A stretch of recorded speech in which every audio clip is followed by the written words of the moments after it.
الحمد لله نحمده ونستعينه ونستغفره ونؤمن به ونتوكل عليه ونعوذ بالله من شرور أنفسنا ومن سيئات أعمالنا من يهده الله فلا مضل له ومن يضلله فلا هادي له الذي أرسل رسوله بالهدى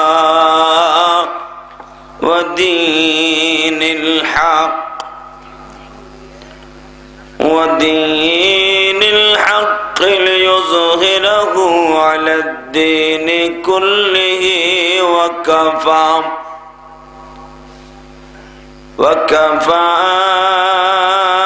بالله شهيدا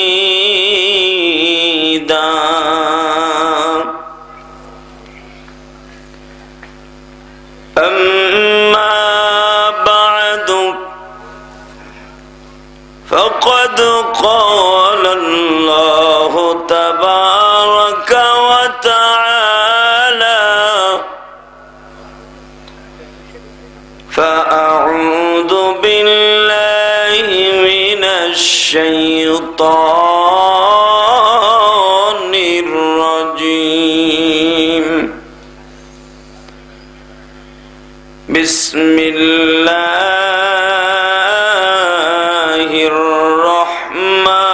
الرحمن الرحيم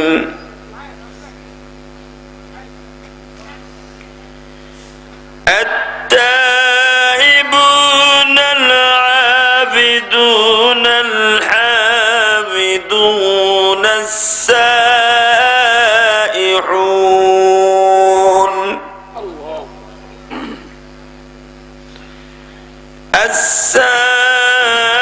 السائحون الراكعون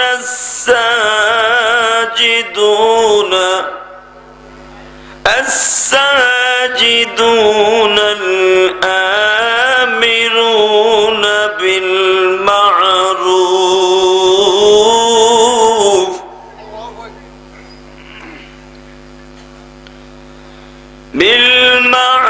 بالمعروف والناهون عن المنكر والحافظون لحدود الله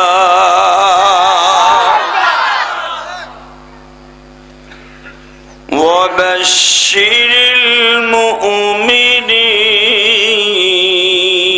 المؤمنين ما كان للنبي والذين آمنوا أن يستغفروا للمشركين ولو كانوا أولي قربى من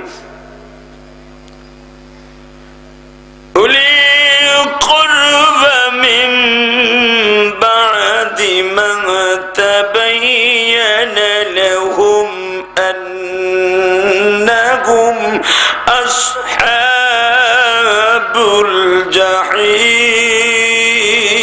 الجحيم وما كان استغفر إبراهيم لأبيه إلا عن موعدة وعدها إياه فلما تبين له أنه عدو لله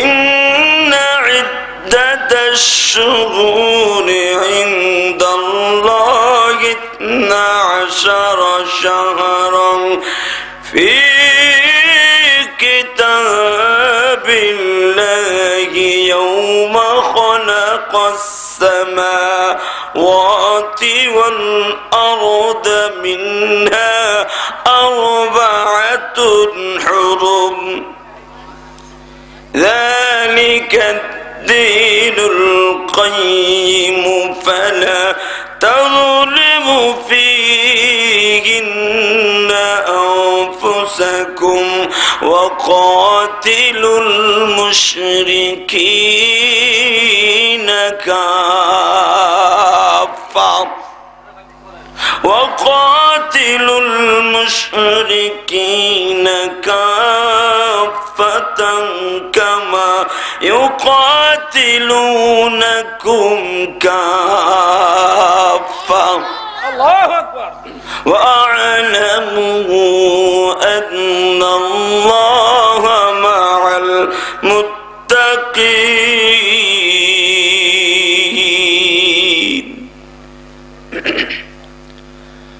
وقال الله تبارك وتعالى في شأن حبيبه إن الله وملائكته يصلون على النبي يا أيها الذين آمنوا صلوا عليه وسلموا تسليما لا إله إلا الله পারবে। কারণ আমার আল্লাহ যখন বান্দার চোখে পানি দেখে আল্লাহ তাকে নিজেকে কন্ট্রোল করতে পারে না। যখন বান্দায় বলে তুমি যদি মাফ নাই করবা বান্দারে কেন তুমি বসাই রাখলা মাহফিলে, বলেন না তুমি যদি মাফ নাই করবা বান্দারে কেন তুমি বসাই রাখলা মাহফিলে। এ বাজান, আমার আল্লাহ যখন বান্দার চোখের পানিগুলি দেখে আল্লাহ অবশ্যই বান্দার চেহারার দিকে তাকাইয়া জীবনের সব গুনাহগুলি মাফ করে দাও। মাঠে জায়গা হচ্ছে না, যদি আপনার মন চায় যে আমার ভাইকে পিছনের থেকে একটু জায়গা করে দিব, আসুন না জিকিরের তালে তালে লা ইলাহা ইল্লাল্লাহ লা ইলাহা ইল্লাল্লাহ লা ইলাহা ইল্লাল্লাহ লা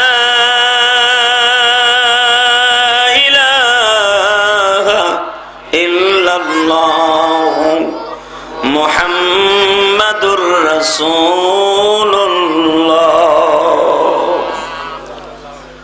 সাল্লাল্লাহু আলাইহি ওয়াসাল্লাম। যেরকম মুহররমের চাঁদ আল্লাহ আজকে মাফ করবে। এই মুহররমের চাঁদের কথা আল্লাহ কোরআনে নিজে বর্ণনা করেছে। সুবহানাল্লাহ কোন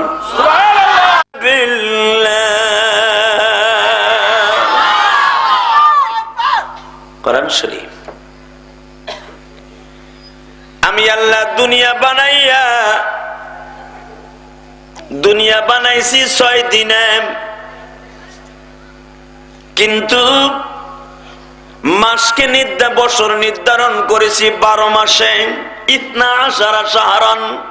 এটা কার কথা? আল্লাহর কথা। জোরে কোন কার কথা? আল্লাহর আল্লাহর কথা যখন বলবেন, যারা আমার বক্তৃতা আগে শোনার অভ্যাস আছে, যারা শুনেছেন তাদের একটা আইডিয়া আছে যে আল্লাহ আসতে বললে আমার ভালো লাগে না। কারণ মোমেন আল্লাহকে কেন আসতে ডাক দিবে বলেন তো? মোমেনের সবচেয়ে বড় বন্ধু কে? আল্লাহ। যে আল্লাহ কবরে থাকবে, এই আল্লাহকে যখন মানুষ ভুলে যায় তখন আল্লাহ তাকে ভুলে যায়। কিন্তু ভুলে যায় কিন্তু তার খাবার আল্লাহ বন্ধ করেন না। আল্লাহ তার খাবার বন্ধ করেন না, আল্লাহ তাকে তার খাবার বন্ধ না করে খাবার চালু রাখে, মৃত্যুর আগ পর্যন্ত তারে তওবা করার সুযোগ দেয়। সুবহানাল্লাহ, সুবহানাল্লাহ জোরে কর। আমার আল্লাহ বলেন, বান্দারে আমার মতো বন্ধু দুনিয়ায় কোথাও পাবি না। যত বন্ধু দেখো বান্দা জমিনে, আমার মতন বন্ধু কোথাও না পাবি। আমার নবীর মতো বন্ধু কোথাও তোমরা না পাবে। মুহররমের চাঁদে ওয়াদা করবেন, আজকে তার সেই বন্ধুকে সারা পৃথিবীর ডিক্টাচার জালিম স্বৈরাচার গুলি আমেরিকার ভূখণ্ডে তার নবীকে অপমান করার জন্য পাইতারা চালাচ্ছে। কথা ঠিক না বেঠিক? আপনারা ইতিমধ্যে শুনেছেন বাংলার জমিনেও কিছু নাস্তিকের আবির্ভাব হয়েছে, যারা আল্লাহ বুঝে না, রসুল বুঝে না, হাদিস বুঝে না। এরা ফতোয়া দিয়া বলতেছে অমুক দলকে নিষিদ্ধ করে দেব, ইসলামী মাইন্ডের দল বাংলার জমিনে থাকতে পারবে না। কিয়ামত পর্যন্ত আল্লাহ এবং আল্লাহর রাসূলের পক্ষে কথা বলার দল বাংলার জমিনে থাকবে, দরকার হয় তুরানিস্তানাবদ হয়ে যাবে। কথা ঠিক না বেঠিক? বাংলার জমিনে কোন নাস্তিক যদি কোরআনের বিরুদ্ধে, হাদিসের বিরুদ্ধে কোন ইসলামী দলকে ঘোষণা থেকে বাদ করতে চায়, রাজনীতি থেকে বাদ করতে চায়, মনে করতে হবে ওরাই বামপন্থী। ঠিক কিনা? কোরআনের পক্ষে, হাদিসের পক্ষে যারা কথা বলে এরাই রাসূল প্রেমিক। আমেরিকার ভূখণ্ডে যদি আগুনের সেই লেলিহান শিখা লইয়া, রাজপথকে যদি কেউ আগুনের মশাল লইয়া নবীর পক্ষে কেউ বজ্রের মতো স্লোগান দেয়, তারা হলো ইসলামী মাইন্ডের লোকগুলি। এদেরকে নিষিদ্ধ করা মানে কোরআন হাদিসকে নিষিদ্ধ করে দেয়া। দীপ্ত কণ্ঠে আমি একটা আওয়াজ শুনতে চাই আমার বক্তৃতার শুরুতে। বাংলার জমিনে যদি কেউ ইসলামী মাইন্ডের লোকগুলাকে বাদ দিতে চায়, মনে করতে হবে তারা রসুলের হাদিস, আল্লাহর কোরআনকে বাদ দিয়ে মন গড়া মতবাদ সৃষ্টি করতে চায়। বাংলাদেশের অন্তত কোন মুসলমান, দাড়ি টুপিওয়ালা মুসলমান এই সমর্থন মেনে নেয় নাই, নিব না। কে কে রাজি আছেন? আল্লাহকে হাত দেখাই দেন।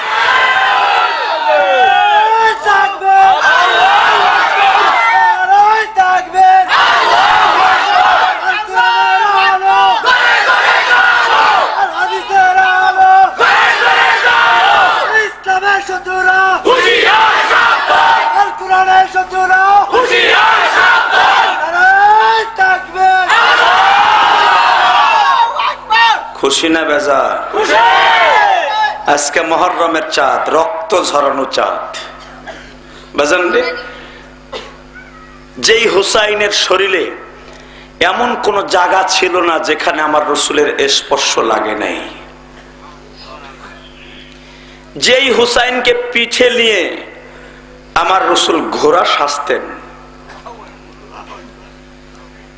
সেই হুসাইন এই চাঁদেই শাহাদাতের সুদা পান করেছে। হুসাইন ইসলামী মাইন্ডেড ছিল না ইয়েজিদের মাইন্ডেড ছিল? অনেকে বলে উলামা একরাম আবার ওয়াজের প্যান্ডেলে রাজনীতি করবে। আরে মগা, রাজনীতিতে উলামা একরামই করবে, কথা ঠিক না বেঠিক? রাজনীতি কি তোর মতো ফাসেক ফুজার দাড়ি সারা দাঁত মাজে না মদ খাইয়া চিত্তা রয়ে থাকে এইগুলো রাজনীতি করব? তোরা রাজনীতি করলে বাংলাদেশের গুলার মদৈত্য হয়ে যাইব, কথা ঠিক না বেঠিক? বসেন, আপনি ডিস্টার্ব করবেন না। আল্লাহ কবুল করুক, জোরে কোন আমিন। আমি জানি বক্তৃতাগুলা কারো কপালে লাগবে, কারো চোখে লাগবে, কার কলিজায় লাগবে, কিন্তু এই পরোয়া উলামা একরাম আর করে না। বাংলাদেশকে কিছু লোকের হাতে তুলে দিয়া দেখলাম তো এই জীবনে, এই লাইফে কে কোন দলে কেমনে বাংলাদেশে বান্দরের মতো নাচাইতে চাও। বাংলাদেশ তোমার বাপ দাদার দলিল করা নয়, যা মনে চাই তাই করবা। বাংলাদেশ হাতের লাঠিম নয়, যেমনে ঘুরাইবে সামনে ঘুরাবে। বাংলাদেশের মানুষ এখন চালাক হয়ে গেছে। যখনই হাতের মাওয়া হিসাবে খাইতে চাইবা, বাংলাদেশের মুসলমান এমনই চালাক, টান দিয়া গদির থেকে নামাইয়া ফাঁসাই দুটা লাথি দিয়া আবার নদীতে ভাসিয়ে দিবে। ক্ষমতার মালিককে জোরে কর। এই কোনার লোকের লাগে আমার দুশ্মনী আছে, তাহারা চুপ করে বই রয়েছে গা, হেরা কি আমাকে দলের লোক না?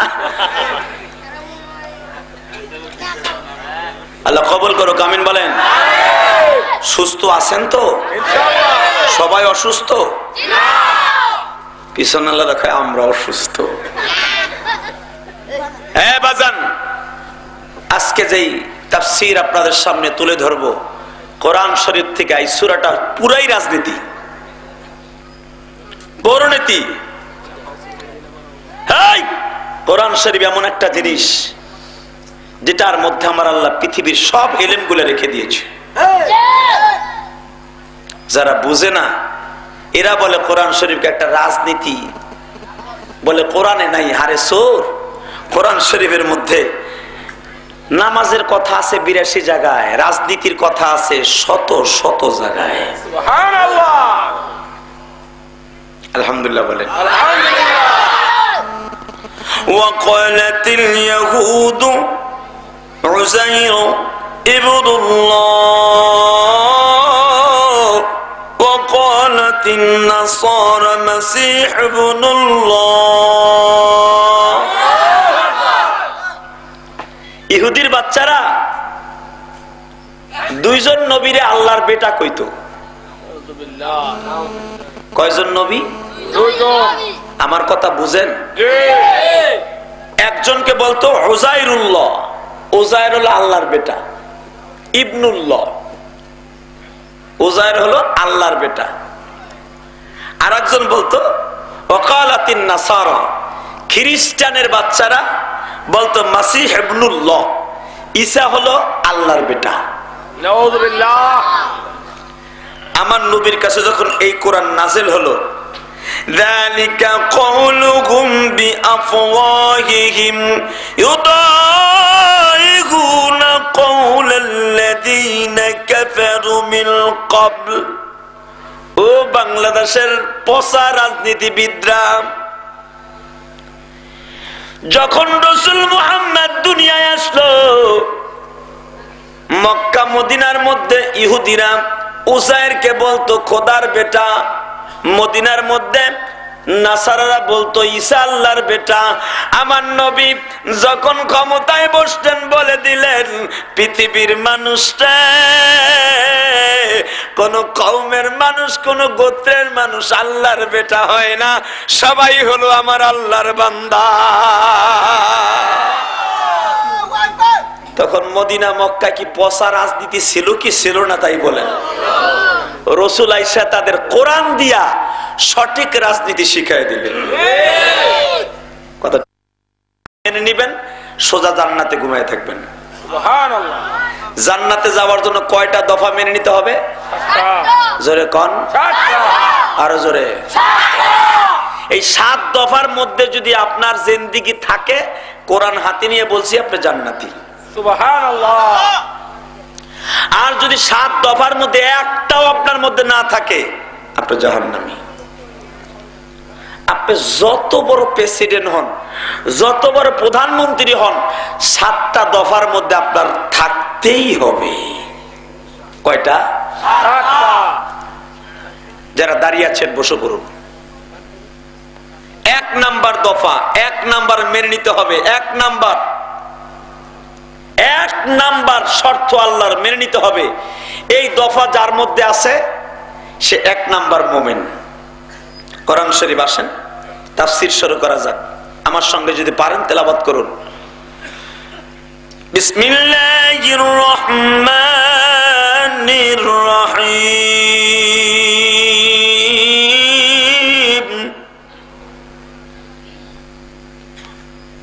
আত-তাইবুনাল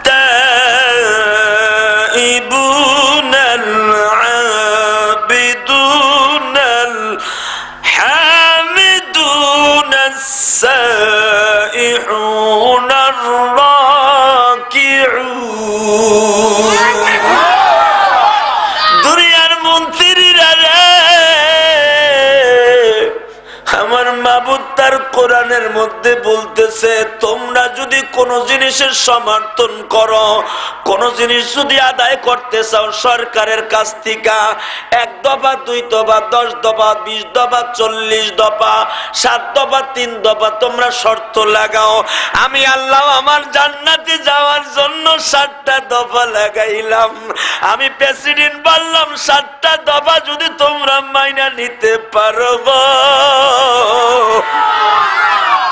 আমি তোমাদেরকে নিজে ঘোষণা করলাম, দুনিয়ার কোন আওয়ামী লীগ এখন সরকার ক্ষমতায়, বিএনপি জামাত এবং সমস্ত উলামা একরাম মিলে সরকারকে দফা দিয়েছে 10টা, 8টা, কেউ দিয়েছে 5টা, কেউ দিয়েছে 20টা। আমার আল্লাহ বলেন তোমাদেরকে আমি 7টা দফা দিয়ে দিলাম। 7টা দফা যদি মাইনা নিতে পারো, এই 10টা পৃথিবীর সমান একটা জান্নাত আমি তোমারে লিখিয়া দিব। আর একটা জিনিস দিব রে বান্দা, যেটা দুনিয়ার কোন বাদশা দিতে পারবে না। সে দফাটা আমি তোমাদের 7টা দফা দেওয়ার পরে যদি 7টাই মাইনে নাও, আমার পবিত্র জবান দিয়ে তোমাদেরকে বলে দিলাম, ওয়াবাশশিরিল মুমিনিন।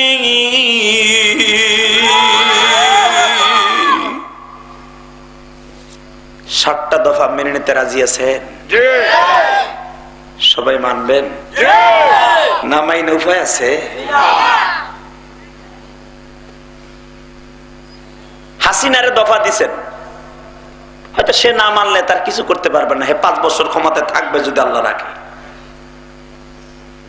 5 বছরের 1 দিন বেশি সে ক্ষমতায় থাকতে পারবে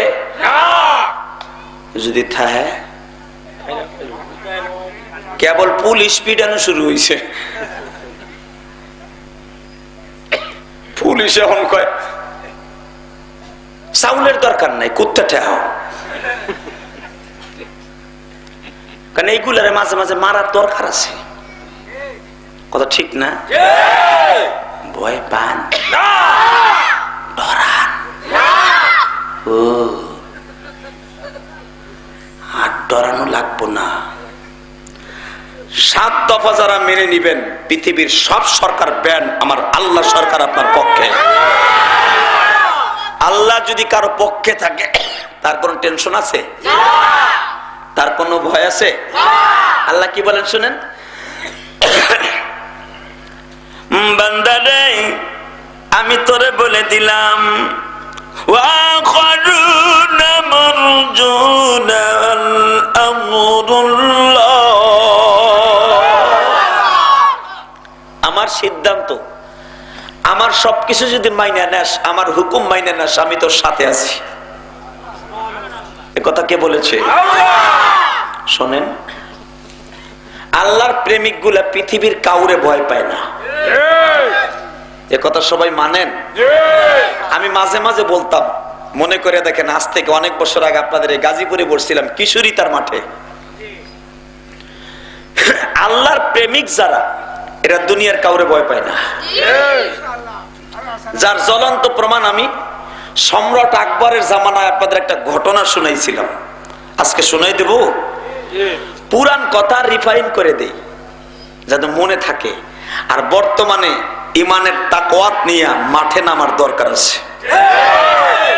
বাংলাদেশের একজন হিন্দু মন্ত্রী সে ফতোয়া দেয়, এই দেশ ছাইড়া আমেরিকায় যাইয়া নয় ইন্ডিয়ায় যাইয়া অগ নানা কইয়া বাঁচতে থাকা উচিত। এই দোস্ত, বাংলাদেশের একজন সারাল মন্ত্রী সে ফতোয়া দেয়, পাড়া বলি দিয়া বিসমিল্লাহ ছাড়া, যদি পাড়া বলি দিয়া বিসমিল্লাহ ছাড়া পাড়া দেয়া বলি ইফতারির সময় বিসমিল্লাহ কইয়া খাওয়া যায় যাচ্ছে। আল্লাহ যেই মন্ত্রীরে বলছে ইন্নামাল মুশরিকুনা নাজাসুন, এটা কি আমার বাজানের কথা? হে মুসলমান জোরে বলে এটা আমার বাপের কথা। এই জোরে বলে এটা কি আমার কথা? কোরআন শরীফে আল্লাহ বলছে ইন্নামাল মুশরিকুনা নাজাসুন, হিন্দুরা সারা জীবন অপবিত্র। যার বডিটা অপবিত্র, যার লুঙ্গি অপবিত্র, যার মুখ অপবিত্র, সে পবিত্র ফতোয়া দেয়। এই দেশের মুসলমান গলায় রশি দিয়া কচু গাছের সাথে মরা উচিত। তারা আবার কেমন মুসলমান, যেই মুসলমান ইফতারির মাহফিলে একজন হিন্দুরে দাওয়াত দেয়। কষ্ট পাইতেছেন বাজান? আমি কেউরে বলি না, আমি শুধু আমাদের বৈশিষ্ট্য বলি যে আমরা কত দফা দফা বলি। আমার আল্লাহ 60টা দফা দিছে, বিশ্বাস করেন। এই 60টা দফা যদি কেউ মাইনে নিতে পারে, ওয়াবাশশিরিল মুমিনিন, সে নিজে কোরআনে বলেছে আমি তোদের মোমেন বলে ঘোষণা দিলাম। কষ্ট হবে না তো? আল্লাহ প্রেমিক যারা এরা পৃথিবীর কাউরে ভয় পায় না, রসুল প্রেমিক যারা পৃথিবীর কাউরে তারা পরোয়া করে না। সম্রাট আকবরের জামানায় কিছু হিন্দু মন্ত্রী, নগেন বাবু, দেরেন বাবু, সোরেন বাবু, বাবুর তো আর অভাব নাই, এরা একত্রিত হয়ে একটা মিটিং করলো যে মুসলমান, এখন মুসলমানের হাতে ক্ষমতা, এখন সম্রাট হলো সম্রাট আকবর। এই জামানায়, সম্রাট আকবরের জামানায় আমরা একটা মিটিং করে নবী মুহাম্মদকে নিয়ে নাটক করব। আল্লাহ যারা নাউজুবিল্লাহ আসতে কয়, হ্যাঁ গো বাড়ি তুমি চিনো, হ্যাঁ সাওয়াল মাইয়াও চিনো, হ্যাঁ ও তুমি চিনো, যদি নাউজুবিল্লাহ আসতে কয় তোমার নবীর পক্ষে, দুশ্মনরা নাটক করবে এই কথা শুনে নাউজুবিল্লাহ আসতে বললে বাইতে যাওয়ার আগে ছোট্ট করে কানে একটা থাপ্পড় দিও। ডরাইছে বাজান রে, এই মুহররমের সাদে যেই হুসাইনের দিন, যেই হুসাইনের নানার দিন, পৃথিবীতে থেকে বিদায় লইয়া যা। আল্লাহ আমাদের ঈমান নিয়ে কবরে যাওয়ার তৌফিক দান করুন। হক কথা বলতে গেলে এখন হয়ে যাব রাজাকার। পৃথিবীর সব মানুষ যদি আমার রাজাকার বলে, আমারে কেউ রাজাকার বলে আখ্যায়িত করতে পারবে না, কারণ রাজাকার যে সময় এই বাংলাদেশে ছিল তখন আমার মার কেবল বিয়া হয়। আমার কথা কিন্তু রেকর্ড হচ্ছে, আজকে সারা পৃথিবীতে চলে যাবে এই কথাগুলি, সারা পৃথিবীর মানুষগুলো দেখবে। আলহামদুলিল্লাহ বলেন। ক্যামেরাম্যান ভালো করে কইও বেড়া, একটাও যেন বাদ না করে কয়ে দিলাম, পয়সা দিব না। আমার সমর্থনে রাজি আছেন? দফা মানতে হবে কয়টা? জোরে কান, আরো জোরে। তোর পচা রাজনীতি দেখ, আমার আল্লাহ কয় দফা দিছে। কয় আলেম ওলামা রাজনীতি করবে না, মগার দল।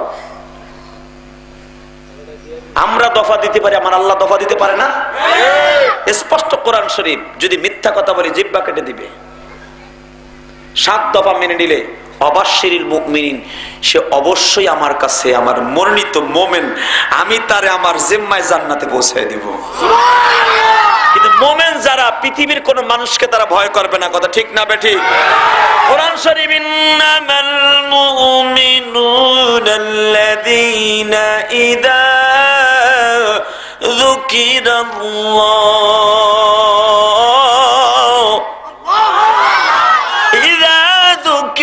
যুকিরাল্লাহু ওয়াজিলাত قلوبكم وإذا تليت عليهم آياته زادتهم إيمانا وعلى ربهم يتوكلون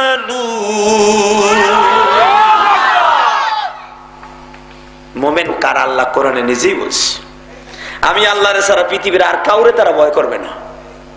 আলহামদুলিল্লাহ বলেন। আবাজান, সম্রাট আকবরের জামানায় হিন্দু সব মন্ত্রীগুলো একত্রিত হলো, নবী মুহাম্মদকে নিয়ে তারা একটা বই করবে, বই, সিনেমা, নাটক করবে। যেই নাটক আমার নবীকে নিয়ে আমেরিকার ভূখণ্ডে,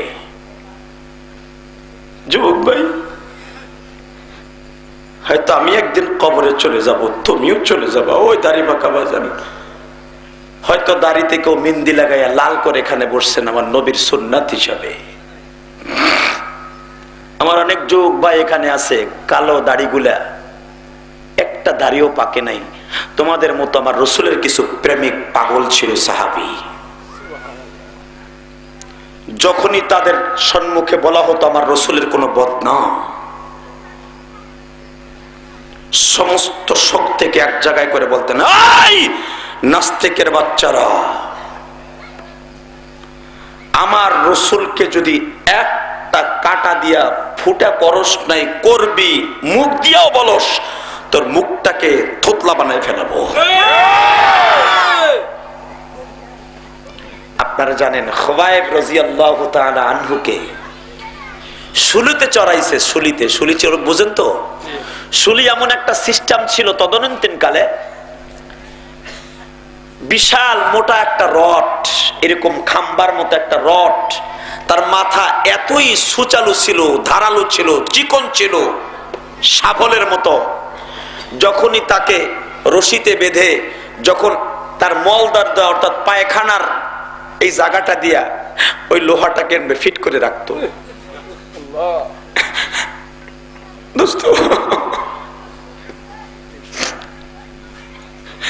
খুবাইবের মল দরজার কাছে ওই রডটা ফিট করা, হাত পা গুলা বাঁধা, কাঠটা ঢিল দিবে, খুবাইবের পায়খানার রাস্তা দিয়ে রডটা ঢুকে মাথার তালু দিয়ে বের হয়ে যাবে।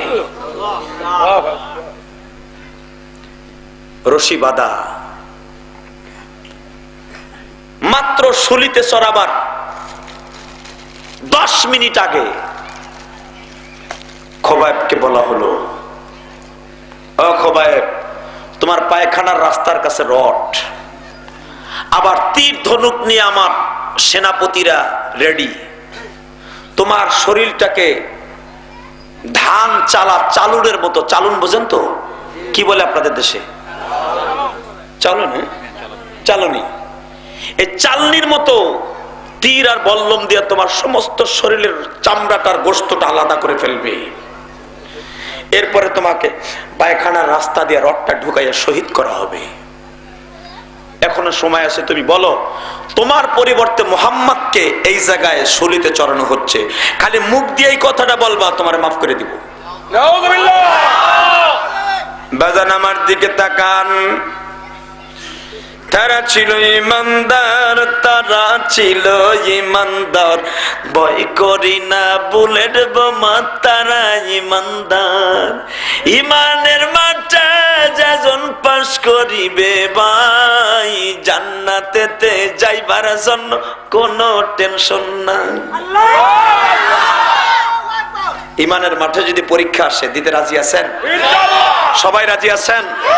দেখি মাহফিলের মাঝখান দিয়ে দুইজন যুবক বজ্রের মতো চিৎকার মেরে দাঁড়িয়ে যাবে, বাংলার জমিনে রসুলের পক্ষে, কোরআনের পক্ষে, আলেম উলামার পক্ষে, দাড়ি টুপিওয়ালাদের পক্ষে, এই মাহফিলের পক্ষে, এই গাজীপুরের ভূখণ্ডে বসে ডিক্লারেশন দেওয়া এই ময়দানে বসে কোরআন বিরোধী যত নাস্তিক গুলা বাংলার জমিনে আছে, সে যে দলেরই হোক, ওর বিরুদ্ধে জীবনের শেষ মুহূর্ত পর্যন্ত সংগ্রাম চালাই যেতে কে কে রাজি আছো? আল্লাহকে হাত দেখাই দাও। আল্লাহ কবুল করুক। মনে রাখবেন, ইমানদার যারা, পৃথিবীর কোন নাস্তিককে তারা কোনোদিন ভয় করতে পারে না। এটা সম্রাট আকবরের জামানায় হয়ে গেছে, এটা বলি আমি আমার ওয়াজ শুরু করবো ইনশাআল্লাহ তাআলা।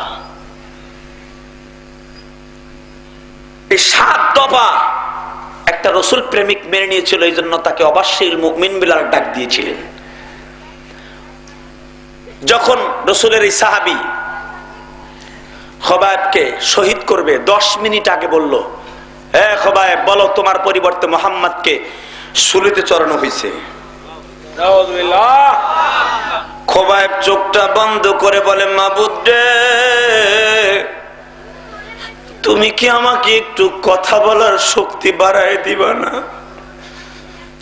আমার কণ্ঠটা তুমি একটু বড় করে দাও, আমার কণ্ঠে একটু শক্তিটা বাড়িয়ে দাও, আমার কথাগুলো যেন আমার মদিনার নবীর কান পর্যন্ত পৌঁছে দাও। ও রসুল প্রেমিক ভাইরা, যারা রসুলের পক্ষে আন্দোলন করো, রসুলের পক্ষে যারা রাজনীতি করো, তোমরা পাইবো না খোবায়েব রসুলের জামানায় ছিল, খোবায়েবের কথা আল্লাহ রসুলের কানে দিছে, আমাদের কথা কি রসুল শুনবে? এ কথা তোমরা কখনো অস্বীকার করো না দোস্ত। কিয়ামত পর্যন্ত কোরআন থাকবে, হাদিস থাকবে, তোমার আমার সাহায্য আল্লাহর পক্ষ থেকে থাকবে।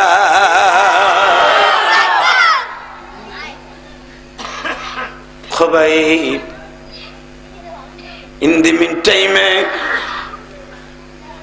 যখন শুনতে পাইল আমার বিপক্ষে আমার নবীকে এখানে শুলিতে চড়াইবে, খোবায়েব চোখের বাড়ি ছেড়ে দিয়া বলে, নাস্তিকের বাচ্চারা,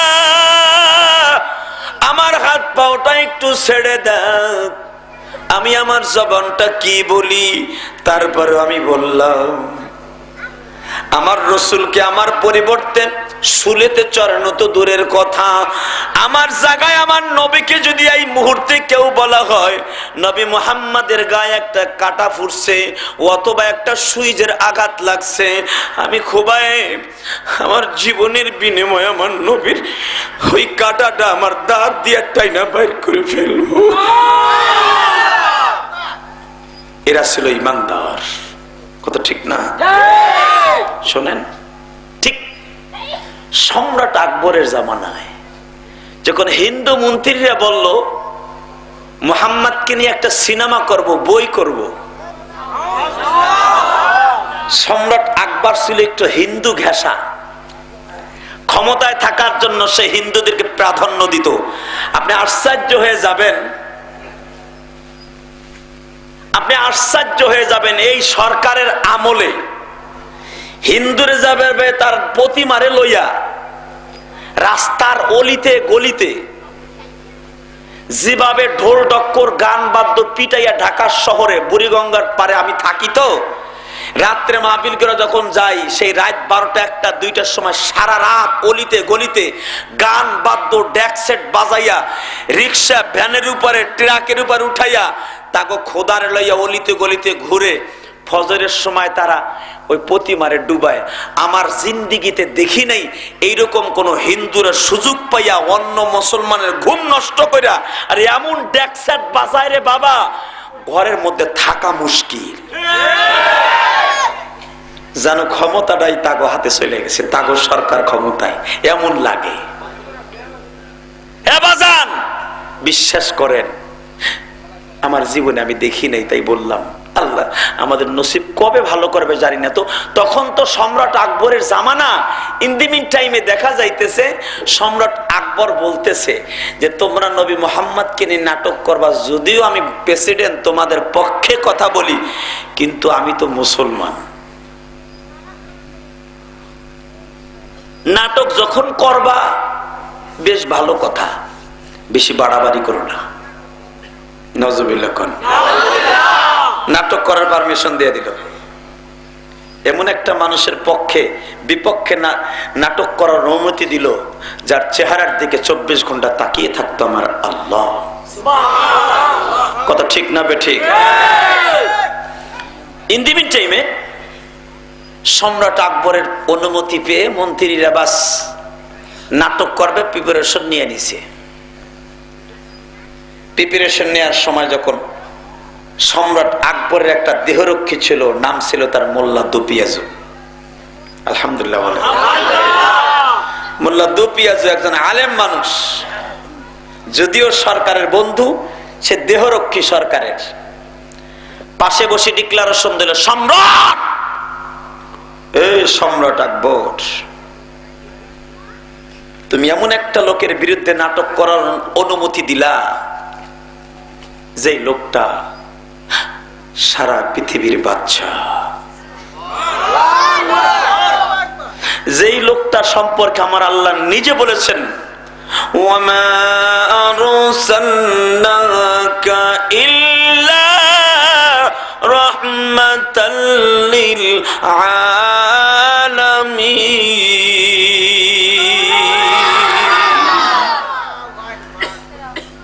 সারা পৃথিবীর রহমত করে আল্লাহ পাঠাইছে, তার বিরুদ্ধে নাটক করার অনুমতি তুমি দিলা মুসলমানের পোলা হইয়া। ইস বাজার নেই, ক্ষমতা বড় সিরিয়াস। বাপের একই সন্তান, এক ভাই বিএনপি করে, আর এক ভাই আওয়ামী লীগ করে, আর এক ভাই জামাত করে। আওয়ামী লীগ যারা করে বলে বিএনপি যেটা করে এটারে ওই দাম খেতে নিয়ে মাইরে থুইয়ায়। বিএনপি যে করে আওয়ামী লীগ আলারে বলে ওর ওই তিন মাথার মাথায় গাইরে থুইয়ায়। ও বাজান, একই মায়ের সন্তান, তার দলের কারণে ভাই ভাইরে চিনে না, কথা ঠিক না? কিন্তু দোস্ত মনে রাখো, আজকে যে মাঠে ময়দানে আন্দোলন করে মরতেছে, একজন সরকারের কোনো বাতিজা নয়, শেখ হাসিনার খালদাফার কোনো বাতিজা নয়, কোন রক্তের কোনো আত্মীয় নয়। যারা মরতাছে তোমার আমার একজন রক্তের গরিব মানুষের সন্তান। মনে রাখো, পচা রাজনীতির জন্য জীবন দিও না।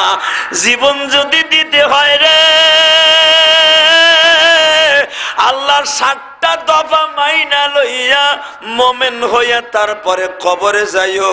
আল্লাহ তোমার সম্পর্কে ডিক্লারেশন দিছে, আমার রাজনীতি করে যারা মরবা আমি তাদেরকে আমার কোরআনে ডিক্লারেশন দিলাম, ওয়ালা তাকুলু লিমান ইউকতালু ফি সাবিলিল্লাহি আমওয়াত বাল আহইয়াউ ওয়ালাকিন লা তাশউরুন ওয়ালা তাহসাবান্নাল্লাযীনা কুতিলু ফি সাবিলিল্লাহি আমওয়াত। আল্লাহ নিজে বলেছেন, আমার 7টা দফা মাইনা মোমেন হইয়া যারা কোরআন বিরোধী হাদিস বিরোধী এদের 2 সাইডটারে মাইরা তারপরে কবরে আসবি, আমি তোদেরকে বলবো তোরা মৃত্যু না, আমার কাছে কিয়ামত পর্যন্ত জীবিত। বাংলাদেশে নাস্তিক কবিগুলা মরলে সারাটা জীবন কোরআনের বিরুদ্ধে কথা কইছে, নামাজ নাই, রোজা নাই, দাড়ি ছাড়া, মোষ ছাড়া মইরা আপনাকে গাজীপুরে শুয়া বাংলাদেশের বড় অলি হয়ে গেছে। আপনাকে গাজীপুরে একজন আল্লাহর অলি শুইছে কিছুদিন আগে, জানেন তার নাম কি? না, সে মৃত্যুর 2 বছর আগে আমার এই নিজ কান দিয়ে শুনছি বিবিসির সাক্ষাৎকারের, সে মরার কয়েকদিন আগে বিবিসির সাক্ষাৎকারে তারা বলতেছে হুমায়ুন আহমেদকে, আচ্ছা আপনার শেষ জীবনে কি করবেন? যখন মনে মনে ভাববেন যে আমার মৃত্যুর কফন শুরু হয়ে গেছে, তখন কি করবেন? এই লোকটা বলেছে, আমি 100% কোরআন দিয়ে বলতে পারি, যদি এই লোকটা সে মন দিয়ে বলে থাকে, সে কাফের কাফের কাফের। আমার নিজ কানে শুনছি যে বিবির ভয়েস আমেরিকার খবর এখনো হয়তো জাতিসংঘে রেকর্ড করা আছে, আপনারা শুনে নেবেন, তারিখটা আমার মনে নাই। বিবিসির সাক্ষাৎকারে সে যখন সিঙ্গাপুরে হাসপাতাল অথবা আমেরিকার হাসপাতালে ছিল, তখন বিবিসির একটা সেমডি, ইন্ডিয়ায় বাড়ি, ওই ছেলেটি জিজ্ঞেস করছিল আপনার মৃত্যুর আগে কি করতে চান? তখন সে বলেছিল যে আমার মৃত্যুর আগে আমি তো অবশ্যই ঠিক পাবো, তো মরণের আগে আমি 2টা লাইন লিখে যাব। ওই যে যেরকম অনেক মুসলমান আছে হই হুল্লা, কালেমা, কোরআন শরীফ, সিল্লা পাল্লা এগুলা পড়ে করে, এগুলার আমি বিশ্বাসী না। যদি আমার কথা মিথ্যা হয়, আল্লাহ যেন আমার জবানটা বন্ধ করে দেয়।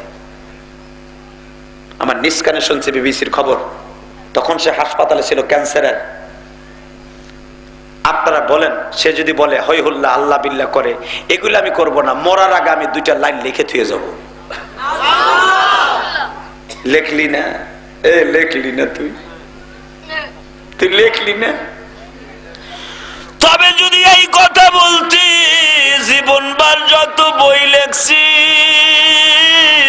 যত নাটক সিনেমা আমি লিখে দিছি প্রযোজক হিসাবে, আমার সিনেমা নাটক বাংলাদেশে থাকবে, সবগুলো আমি মৃত্যুর পরে ব্যান করে দিবাম।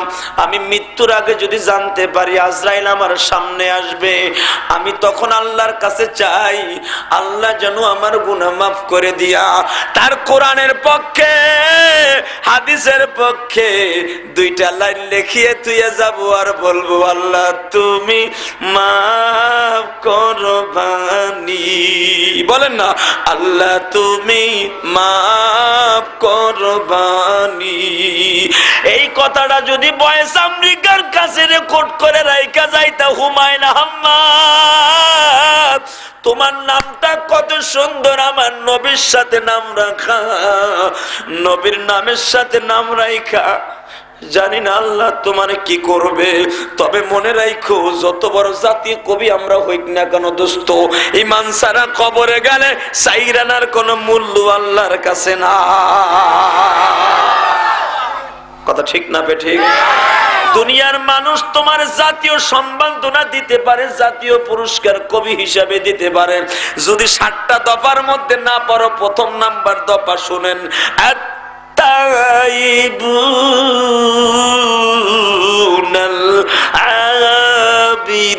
আবিদুনাল হামিদুন। 1 নাম্বার দফা হলো আমি আল্লাহর কাছে তওবা করে মরতে হবে। কে বলেছে? আল্লাহ। এ কথাটা কার? আল্লাহ।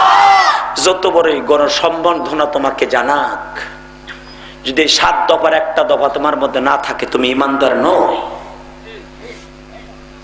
কেন এখন বন্ধ করেন? হে বাবা, তো সম্রাট আকবর ক্ষমতার লোভে হিন্দুদেরকে তার নিজের আয়ত্তে রাখার জন্য তাদেরকে বললেন, আচ্ছা ঠিক আছে তোমরা নাটক করো। তো সম্রাট আকবরের দেহরক্ষী রসুল প্রেমিক সম্রাট আকবরকে বললেন, এই সম্রাট আকবর, আপনি কি জানেন কার বিরুদ্ধে নাটক করার কথা বলেছেন? সম্রাট আকবর বলল, তুই মোল্লা মানুষ, তুই কি বুঝোস পলিটিক্যাল? ভিলেজ পলিটিক্স করতে হলে, ক্ষমতায় থাকতে হলে সব দলের লোক কিছু কিছু লাগে, তাদের কথাও শুনতে হয়। সম্রাট আকবর বললেন, ও মোল্লা তুই বুঝবি না রাজনীতি কারে কয়। মোল্লা দুপিয়াজ বললেন, ও সম্রাট আকবর, ক্ষমতায় থাকতে যায় যদি আমার রসুলের বিরুদ্ধে কোনো সিদ্ধান্ত হয়, আমার মতো তোমার ক্ষমতা আমি চাই না। তোমার ক্ষমতায় থাকার জন্য হিন্দুদেরকে আমার নবীর বিরুদ্ধে নাটক করার অনুমতি দিলা। আমি রসুলের পক্ষে কোরআনের 7টা দফাকে মাইনা লই আমি রসুলের প্রেমিক হিসাবে ডিক্লারেশন দিলাম। আমার শরীরে 1 ফোঁটা রক্ত থাকতে আমার নবীকে নিয়ে আমি কোনো সিনেমা, কোনো নাটক করতে দিব না। বাজান রে, আমেরিকার ভূখণ্ডে যদি সম্রাট আকবরের মতো, মোল্লা দুপিয়াজুর মতো একটা রাসূল প্রেমিক জন্ম নিত, এভাবে আমার নবীকে নিয়ে সিনেমা করতে পারতো না। আমি গাজীপুরের যুবকদেরকে বলে যাব, যুবক ভাই, এই লাইফের কোন মূল্য আল্লাহর কাছে নাই, তবে ওই আল্লাহর কাছে ওই লাইফের দাম আছে যেই লাইফের মধ্যে একটা দিন বসে যে কোনো ওয়াজের মাঠে বসে ইমানকে এক জায়গায় করে আমার নবীর পক্ষে একটা তাকবীরের ধ্বনি দিয়ে স্লোগান দিছিলা, নবীর দুশমনদেরকে বাংলার জমিন থেকে ছাড়া যাবে না, আমেরিকার ভূখণ্ডে ওদেরকে রাখা যাবে না, রাসূলের দুশমনদেরকে বাংলার জমিনে থাকতে দেয়া যাবে না। এই স্লোগান যদি তোমার কণ্ঠে কোনোদিন উচ্চারিত হয়, আমি এই কোরআনকে রেখে শপথ করে গেলাম, বাংলার জমিনে যদি কোন যুবক কোনদিন এই স্লোগান দিয়ে থাকো, তোমার স্লোগানের দ্বারাই যদি আমেরিকার ভূখণ্ডের মুসলমানের ভিতরে ইমানি স্পিরিট পয়দা হয়, মোল্লা দুপিয়াসুর মতো যদি ইমানদার তুমি হতে পারো, যেই ছিল 8টা রাষ্ট্রের প্রেসিডেন্ট সম্রাট আকবর, ওই সম্রাট আকবরকে যদি আদা জল খাওয়াইয়া দিতে পারে একজন সাধারণ মুসলমান, তুমি যদি এই জমিন থেকে রাসূলের পক্ষে একটা আন্দোলনের ডাক দাও, তাকবীরের দড়ি দিয়ে যদি মাঠটারে কাঁপায় দাও, প্রশ্ন করতে পারো ইমাম সাহেব হুজুর, ও জিয়াদি সাহেব হুজুর, আমার তাকবীরের দ্বারা আল্লাহ কি ফায়দা দিবে, আল্লাহ কি ফায়দা দিবে তুমি জানো না? তোমার আওয়াজ আমেরিকার ভূখণ্ডের মুসলমানের অন্তরে লেগে যাবে, তোমার দফা আন্দোলন আল্লাহর কলিজায় লেগে যাবে, আমেরিকার মধ্যে আন্দোলন লেগে যাবে, তার নবীর বিপক্ষে যারা কথা বলেছে, বই করেছে, ওদের কলিজাকে আল্লাহ সাজরা করে দিবে। আমি তোমাদের সকলকে দীপ্ত কণ্ঠে আওয়াজ শুনতে চাই, যদি কোনোদিন বাংলার জমিনে কেউ আমার নবীকে নিয়ে, দাড়ি টুপিওয়ালাদেরকে নিয়ে যদি কেউ কটূক্তি করে, বাংলাদেশের মুসলমান রাসূল প্রেমিক হিসাবে তাদের দাঁত ভাঙা জবাব দিবে। কে কে রাজি আছো? লাগা হাত দেখাও। আরে তাকবীর! ইসলামের শত্রুরা হুঁশিয়ার, সাবধান! আল্লাহর শত্রুরা হুঁশিয়ার, সাবধান! কবর যুদ্ধের হাতিয়ার গর্জে উঠুক আরেকবার। আলহামদুলিল্লাহ বলেন।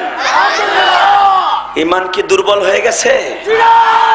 কোরআন রেখে বলছি, সম্রাট আকবরকে যদি আদা জল খাওয়াইতে পারে একজন সাধারণ মুসলমান, আমার মতো একজন মুসলমান, এই তাকবীর দেনেওয়ালা মুসলমানের মতো কি আমেরিকার জমিনে কি আরেকটা মুসলমান জন্ম নিতে পারে না? পারে কি পারে না? দেখেন সম্রাট আকবর বলল, মোল্লা দুপিয়াজু তুই কি পারস, কি বুঝবি তুই বল, তুই কি বুঝবি? সম্রাট আকবর বলল, তুই কি পারবি এই নাটক ফিরাইতে, তুই একটা সাধারণ মুসলমান। সম্রাট আকবরের জবাবে মোল্লা দুপিয়াজু একজন সাধারণ মুসলমান বললেন, সম্রাট যে আল্লাহ তার নবীকে এত বড় সম্মান বাড়িয়ে দিয়েছে, ওই আল্লাহর শপথ করে বলছি, আমি আল্লাহর 7 দফা মেনে কোরআন থেকে নেমেছি, তার রাসূলকে জীবনের চাইতে বড় ভালোবাসার তাবিজ বানাইছি। সম্রাট আকবর, আমার শরীরে 1 ফোঁটা রক্ত থাকতে আমার নবীর বিরুদ্ধে নাটক করতে আমি দিব না।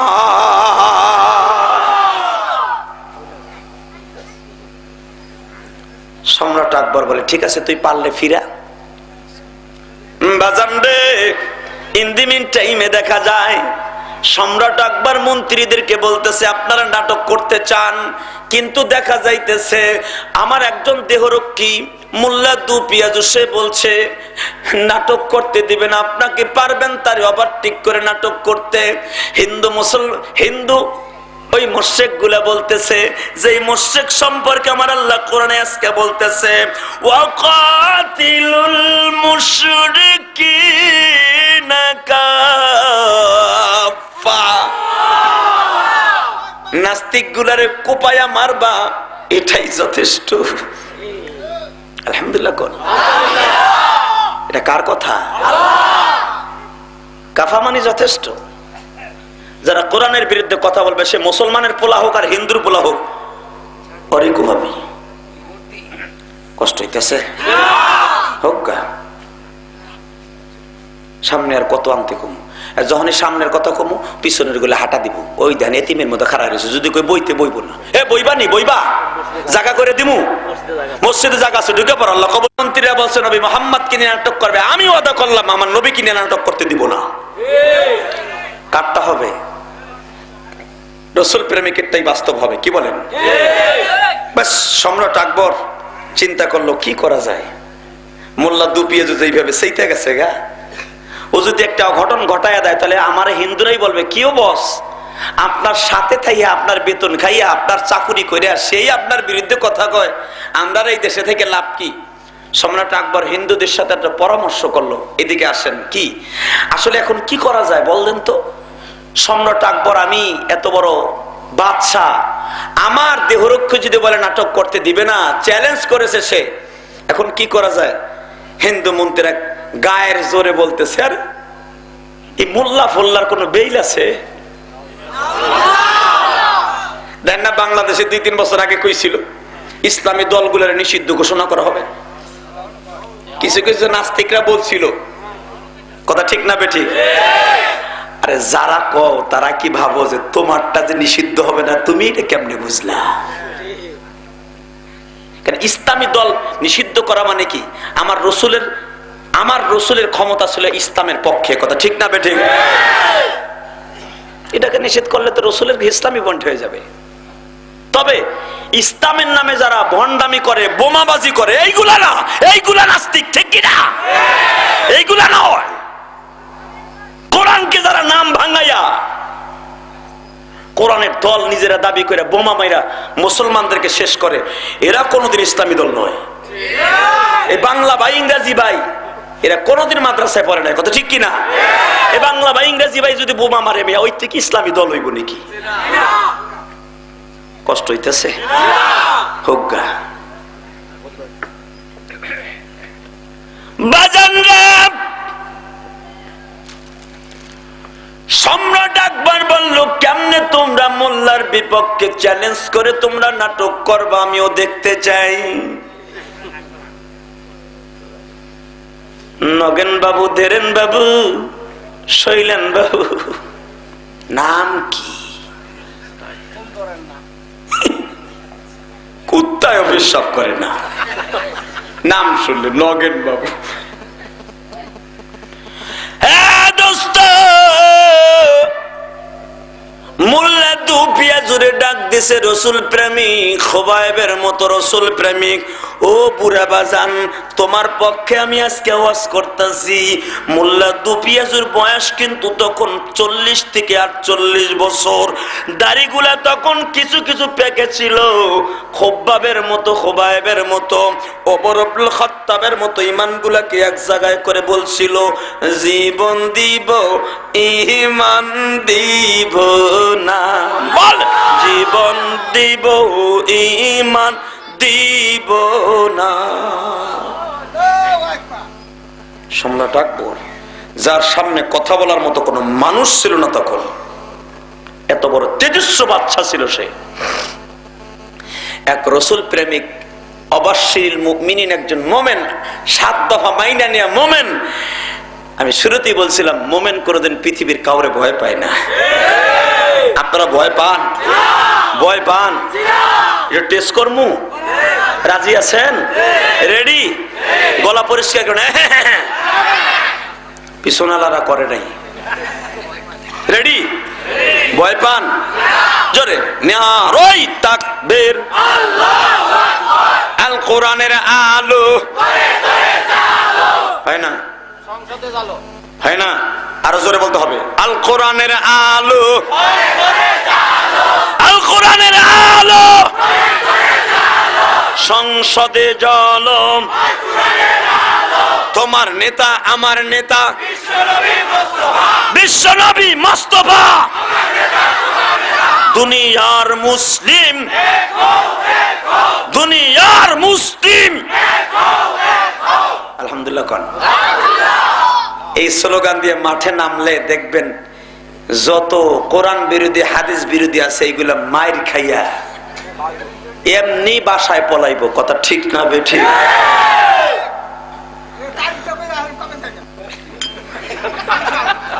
এই লোকটা সেচ্ছে গায়ে তো আল্লাহ কবুল করো, আমিন। অন্তরে মনে হয় বেলালের মতো আগুন জ্বলে রয়েছে, জমাইয়া কবে আসবে আর কবে ফিডাবো আমি।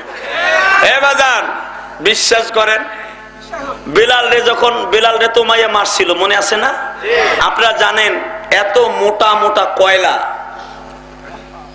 এত বড় বড় মোটা কয়লা, এর ভিতরে পাথর দিয়া, পাথর গরম কইরা এরকম ভাবে তোষক বানাইয়া এরপরে বেলালে শোয়াইতো। এই বেলাল যদি জানে যে আমার এই দুশ্মন বদরে আসতেছে, কন্ত কি করব? বদরে কিন্তু বেলাল নিজে গেছে, আমার আল্লাহর ইশারা, নবী এই যুদ্ধে বেলাল রে লয়ে যান, যদি আপনার মুয়াজ্জিন আর একজনের দায়িত্ব দিয়ে হারে লয়ে যান। আমার নবী কিন্তু বেলাল রে নিতে চাইছিল না যে মসজিদের ইমাম সাহেব আরে মুখী, কিন্তু আমার আল্লাহ নিজে বলছে বেলাল রে লয়ে যান। সুবহানাল্লাহ কোন?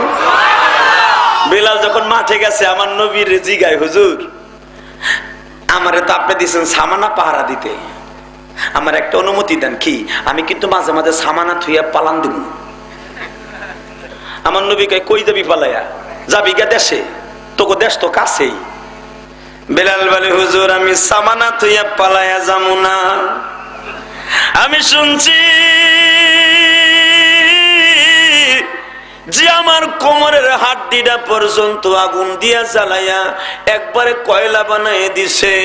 আপনার কুদরতি হাতের, আল্লাহর কুদরতি হাতের, আপনার রহমতের হাতের সংস্পর্শে আমার হাড্ডি আবার ভালো হয়ে গেছে, যে আমার জিহ্বাটা ছিদ্র করে দিছে নবী। আমি এখন ভালোভাবে তোতলা মানুষের মতো কথা ছাড়া কথা বলতে পারি না, আমি একটু দেখা দিব রে।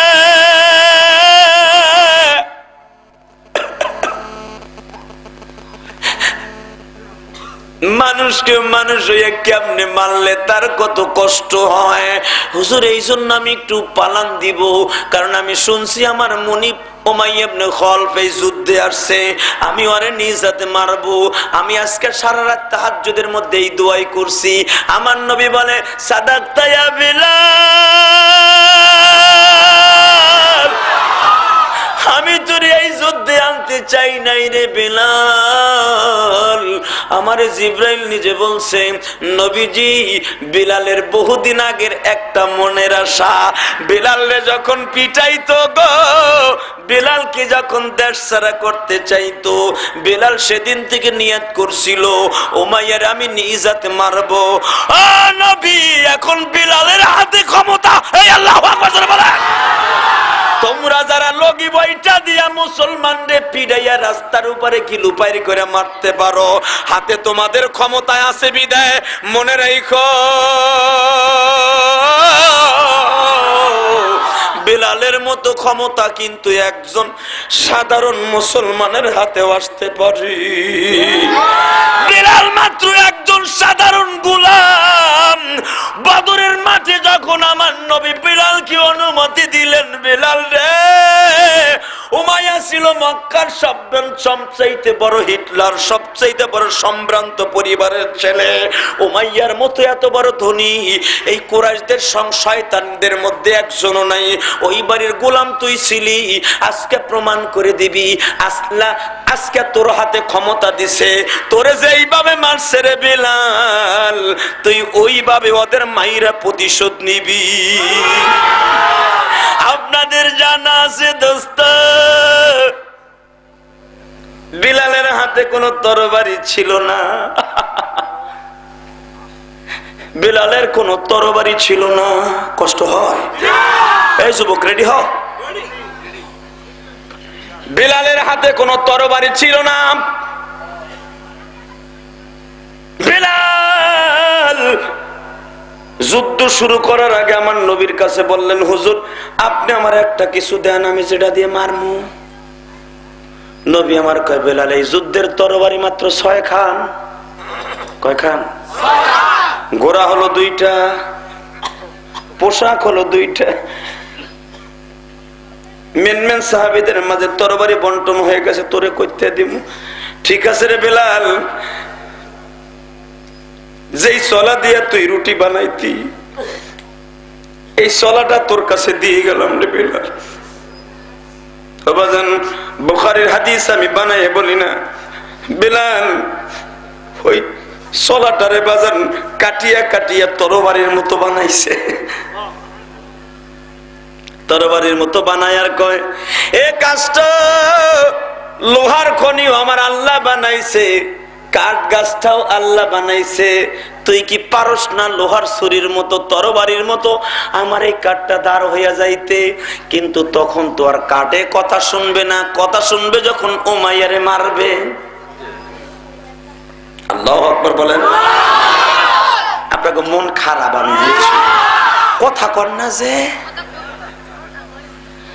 কাঠটা যখন চাউ দিয়া চাকু দিয়া যখন তরবারির মতো বানাইতেছে, তরবারিটা বানাইয়া আমার নবীর কাছে নিয়ে কয়, হুজুর দেখেন তো আমার তরবারিটা কেমন হয়েছে। আমার নবী মুস্কি হেসে দিয়া মুখের একটু লালা হযরতে বেলালের তরবারিতে একটু লাগাই দিছে। কর্মকারের কাছে যখন বাবা সারা বছরের জং পরা ছুরি যখন কর্মকারের কাছে নিয়ে যান, আগুনে পোড়াইয়া হাতুর দিয়া পিটাইয়া যখন একটু শান দিয়া ধার দিয়া যাওয়ার সময় দেখবেন একটু মাটি দিয়ে পোষ দিয়ে দেয়, যেন জং না পড়ে, ঠিক না বেঠিক? অথবা চুন দিয়ে একটা টান দিয়ে দেয় যেন ধার দেওয়ার আগ পর্যন্ত জং না পড়ে। আমার নবী যখন এই মুখের লালা লাগায় দিছে গো, হীরার চাইতে ধার হয়ে গেছে। যেই নবীর মুখের লালা দিলে বাজান কাঠের তরবারি হীরা হইয়া যায়। আমার ওই রহমতের নবীর যদি আমেরিকার ভূখণ্ডে সারা পৃথিবীর সামনে যদি বাজান ও যুবক ভাই খারাপ মানুষ হিসাবে প্রমাণ করতে চায়, তুমি রসুলের প্রেমিক কয়জন আছো আমি জানি না, আমেরিকার ভূখণ্ডে আইজো কাল হোক আল্লাহর গজব পুরাপুরি শুরু হয়ে যাবে বাজান। যে আমেরিকার ভূখণ্ডে ওই নাস্তিকরে ফাঁসি না দেয়া পর্যন্ত আমেরিকার গজব বন্ধ হবে না। আমি তোমাদের কাছে একটা সমর্থন চাই, ও যুবক ভাই তুমি একটা সমর্থন দিবা আমাকে, আল্লাহকে তুমি দেখাইবা রসুলের পক্ষে। আমেরিকার ভূখণ্ডে যারা আমার নবীকে বিচিত্রের মাধ্যমে ক্যামেরার মাধ্যমে আমার নবীকে চরিত্রহীন হিসাবে প্রমাণ করতে চাইছে, নবীর বিরুদ্ধে যারা বই করছে আমার নবীকে চরিত্রহীন বলে তারা প্রমাণ করতে চেয়েছে, অন্তত বাংলাদেশের এই বঙ্কুরা মনের তাফসিরুল কোরআন মাহফিলে বসে একটা স্লোগান দিয়ে দেখাই দিবা, জীবন চলে যাবে নবীর দুশমনদেরকে বাংলার জমিনে খাতির করতে রাজি নাই। কে কে রাজি আছো দেখে আল্লাহকে হাত জায়গা দেখাই দাও।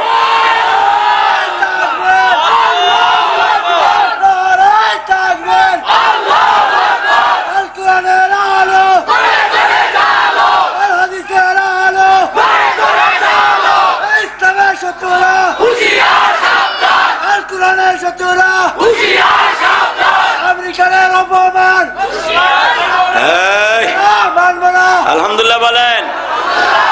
এতিম নবীর অপমান সইবে না রে মুসলমান, ঠিক আছে?